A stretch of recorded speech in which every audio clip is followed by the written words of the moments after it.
Hello friends, कैसे हैं आप? आई थिंक सब लोग अच्छे होंगे। चलिए, तो आज के इस वीडियो में एमपी हाई कोर्ट की जो वैकेंसी आई है स्टेनोग्राफर ग्रेड 2 एंड ग्रेड 3, इसके अलावा सहायक ग्रेड 3 के कंप्लीट एग्जाम पैटर्न और कंप्लीट जो सिलेबस है उसके बारे में चर्चा करेंगे। यानी स्टेनोग्राफर और सहायक ग्रेड 3 का जो एग्जाम पैटर्न है, किस किस वे में एग्जाम होगा और आपका सिलेबस क्या है उस एग्जाम का। ठीक है, चलिए तो मैं आपके सामने पीडीएफ ही ओपन कर देता हूं। उस पीडीएफ के माध्यम से हम कंप्लीट चर्चा करेंगे कि आखिर उसका सिलेबस क्या रहने वाला है और एग्जाम पैटर्न यानी किस वे में आपका पेपर होगा। चलिए, तो पीडीएफ आपके सामने ओपन है। इस पीडीएफ में क्लियरली सारे पॉइंट पे हम चर्चा करेंगे। पहला पॉइंट है यानी भर्ती की जो आपका जो एग्जाम का पैटर्न है, दो फॉर्म में एग्जाम होगा, जिसमें प्रारंभिक परीक्षा जो कि ऑनलाइन होगी और एक होगी मुख्य परीक्षा जिसे हम मेंस बोलते हैं। दोनों जो परीक्षाएं इनमें 100 मार्क्स का आपका पेपर होगा। कैसे रहेगा ये हम आगे देखेंगे, क्या टाइम रहेगा ये जब सिलेबस देखेंगे वहां पर मैं आपको बता दूंगा। तो दो चरण में आपकी ये परीक्षा होने वाली है। पहला होता है प्री, दूसरा है मेंस। चलिए तो आगे बात करते हैं। प्री 100 मार्क्स का होगा। एग्जाम का जो आपका एडमिट कार्ड है वो एग्जाम तिथि से 10 से 15 दिन पहले जो उनकी ऑफिशियल वेबसाइट है वहां पे आपको प्रोवाइड कर दिया जाएगा। एग्जाम सेंटर आप सभी को पता है, ये आप जब फॉर्म फिलअप करोगे वहां पे पता चल जाएगा। नेक्स्ट है एग्जाम यानी प्री का, दो फेज में पेपर होना है प्री और मेंस में। प्री का जो एग्जाम पैटर्न है वो क्या होगा और इस कौन कौन से सब्जेक्ट आएंगे, उनका सिलेबस क्या है वो भी हम चेकआउट करेंगे। चलिए, तो एग्जाम पैटर्न में प्री आएगा। प्री में जो सब्जेक्ट रहेंगे 5 सब्जेक्ट रहेंगे। पहला होगा जीएस। जीएस में आपका पूरा होल जीके और जीएस रहने वाला है। साथ ही साथ में जो एमपी की जीके होगी वो इसी में इंक्लूडेड है। इसके 30 क्वेश्चन आएंगे, 30 मार्क्स आपको इंक्लूड किए जाएंगे इसमें। मैथ्स और रीजनिंग दोनों कंबाइंड है, इससे 20 क्वेश्चन आएंगे, 20 मार्क्स के होंगे। जनरल हिंदी है, 10 मार्क्स की 10 क्वेश्चन ही आएंगे। जनरल आपका इंग्लिश नॉलेज और कंप्यूटर नॉलेज ये दोनों 20 मार्क्स के हैं।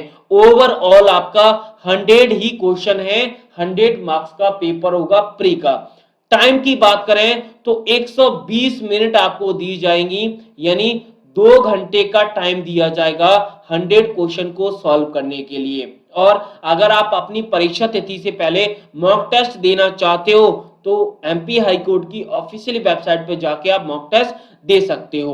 क्लियर है? चलिए, इसके अलावा कुछ यहाँ पे विशेष इंफॉर्मेशन है, ये तो आप लोग देख लोगे। अब मेन है जो प्री का रिजल्ट आएगा, प्री का रिजल्ट किस वे में रहेगा। प्री का रिजल्ट आपका जो वह विकल्प यानी जो ऑब्जेक्टिव क्वेश्चन रहेंगे उन्हीं के आधार पर तय होगा। साथ ही साथ में 7 दिन के भीतर किसी भी क्वेश्चन का अगर आपको आपत्ति फॉर्म भरना है यानी ऑब्जेक्शन फॉर्म लगाना है आप लगा सकते हैं। दूसरा पॉइंट है इसी में, यानी जो प्रारंभिक परीक्षा का जो रिजल्ट होगा 1/3 स्टूडेंट के आधार पर मेरिट लिस्ट तैयार की जाएगी। जो रिजल्ट आएगा यानी एक पोस्ट के लिए 3 स्टूडेंट को सेलेक्ट किया जाएगा। ठीक है, यही रेशो रहेगा। और बाकी यहाँ पे कैटेगरी का भी रेशो लिखा है, यानी 40% आपका जो अन्य विषय ओबीसी वाले रहेंगे ऐसे लिखा है। आगे चलते हैं। दस्तावेज ये आपको एग्जाम पैटर्न में नहीं आएगा। नेक्स्ट बात करते हैं मेंस की परीक्षा जो 100 मार्क्स की होगी। इसका आपको एडमिट कार्ड आपकी ऑफिशियल वेबसाइट पर ही मिल जाएगा। और मुख्य परीक्षा का जो केंद्र रहेगा, ध्यान से सुनना, जो केंद्र रहेगा जिला या परीक्षा केंद्र जो भी आपके जिला शस्त्र हैं जो वहां पर जो आपके जो एग्जाम सेंटर अलॉट किए थे उन्हीं के आधार पर जो जिला परीक्षा जहां डिस्ट्रिक्ट है वहीं पर आपका मेंस परीक्षा कराई जाएगी। जो डिस्ट्रिक्ट अलॉट किए थे एग्जाम सेंटर के लिए वहीं पर। ठीक है। सेकंड, अगर एग्जाम पैटर्न की बात करें मेंस के सिलेबस की तो तीनों जो पोस्ट हैं यानी ग्रुप ए, बी और सी। ग्रुप ए में स्टेनोग्राफर ग्रेड 2 और ग्रेड 3 है, जिसमें 3 का जो कोर्ट मैनेजर स्टाफ है वो भी इसमें इंक्लूडेड है। यहां पर हिंदी स्टेनोग्राफी का डिक्टेशन करवाया जाएगा। 400 वर्ड का, अप्रॉक्स 400 वर्ड रहेंगे, इसमें 100 मार्क्स आपको दिए जाएंगे। अब इसमें टाइम रहेगा, यानी 5 मिनट के लिए 400 वर्ड का डिक्टेशन रहेगा और 30 वर्ड की टाइपिंग रहेगी, यानी उसका आपको टाइपिंग करनी है अपने कंप्यूटर पर। टोटल टाइम रहेगा 35 मिनट, यानी स्टेनोग्राफर ग्रेड 2 और ग्रेड 3 के लिए। अगर असिस्टेंट ग्रेड 3 की बात करें तो यहां पर 350 वर्ड की टाइपिंग कराई जाएगी, जिसमें आपका 10-10 मिनट दिया जाएगा, यानी 10 मिनट आपको दिए जाएंगे टाइपिंग के लिए, 10 मिनट दिए जाएंगे हिंदी के जो डिक्टेशन होता है 400 वर्ड का उसके लिए। ठीक है, इसी प्रकार जो इंग्लिश की वैकेंसी है असिस्टेंट ग्रेड 3 के लिए, वहां पर इंग्लिश का कराया जाएगा। ठीक है, वो वहां पर जो टाइम रहेगा 35 मिनट रहेगा और असिस्टेंट ग्रेड 3 के लिए 20 मिनट ही है। टोटल 100 मार्क्स का पेपर है, यानी टाइपिंग होगा 30 का और जो डिक्टेशन है वो होगा 70 मार्क्स का। क्लियर है? और जो आपका पेपर होगा मेंस का, वहां पर हर अभ्यर्थी को एक कंप्यूटर दिया जाएगा, लेकिन अभ्यर्थी अपना खुद का लैपटॉप और कंप्यूटर वहां पे अनुमति नहीं है। और जो आप टाइपिंग करोगे हिंदी की, क्योंकि पूरी जितनी भी पोस्ट आई है उनमें टाइपिंग हिंदी की है, सिर्फ सहायक ग्रेड 3 को छोड़कर वहां पे इंग्लिश स्टेनोग्राफी मांगा है, तो टाइपिंग भी इंग्लिश में ही की जाएगी। ठीक है, यहाँ पे रेमेंटन के लिए यानी मंगल वाला जो फॉन्ट है उसमें आपको टाइपिंग करनी पड़ेगी। क्लियर है? यहाँ एक चीज और ध्यान रखना, अपना नेगेटिव मार्किंग भी होगी आपकी। जो आप मेंस की परीक्षा है, मेंस की परीक्षा में नेगेटिव मार्किंग होगी। कैसे नेगेटिव मार्किंग होगी उस पर भी चर्चा करने से पहले, जो दिव्यांग हैं उनके लिए एक ही एग्जाम सेंटर है, वो है जबलपुर, यानी जबलपुर में जाके ही आप मेंस की परीक्षा देख सकते हो। ठीक है, उनके लिए उक्त व्यवस्था केवल अभ्यर्थियों होना संभव है। यस यस, यही लिखा है बिल्कुल। चलिए अब बात करते हैं जो आपकी माइनस मार्किंग होगी मेंस में, क्योंकि प्री में कोई माइनस मार्किंग नहीं है, लेकिन यहां पर माइनस मार्किंग होगी। हाँ, प्री के जो नंबर रहेंगे वो क्वालिफाइंग रहेंगे, उसमें मेंस की परीक्षा में कोई उन नंबर्स का कोई मोटिव नहीं रहेगा। मेंस की परीक्षा से पहले प्री कराया जाएगा, जिससे आप मेंस के लिए एलिजिबल हो जाओगे। जैसे सीपीसीटी एग्जाम आपने क्वालिफाई किया है, सीपीसीटी के मार्क्स इसमें इंक्लूड नहीं किए जाएंगे। सीपीसीटी जस्ट लाइक आपका एक क्वालिफाइंग सर्टिफिकेट है, इसी प्रकार प्री भी एक एग्जाम का सर्टिफिकेट है इस मेंस को देने के लिए। जो भी आपका लिस्ट होगा वो आपके मेंस के अकॉर्डिंग बनेगा। इसके अलावा आपकी क्वालिफिकेशन, आपकी एज का भी इसमें फैक्टर रहने वाला है। पहले बात करते हैं जो आपका माइनस मार्किंग होगी वो कैसे रहने वाली है मेंस में। तो सहायक ग्रेड 2, ग्रेड 3 और ग्रेड 3 के लिए जो वैकेंसी आई, या फिर स्टेनोग्राफर ग्रेड 2, ग्रेड 3 और सहायक ग्रेड 3 का जो हिंदी स्टेनोग्राफी है, उसमें जो जब भी आप कोई गलत वर्ड टाइप करते हो, स्पेलिंग त्रुटि करते हो, शब्द छोड़ते हो या कोई विराम चिन्ह का कोई त्रुटि करते हो, तो 1.5 यानी 0.5 का अंक काटा जाएगा।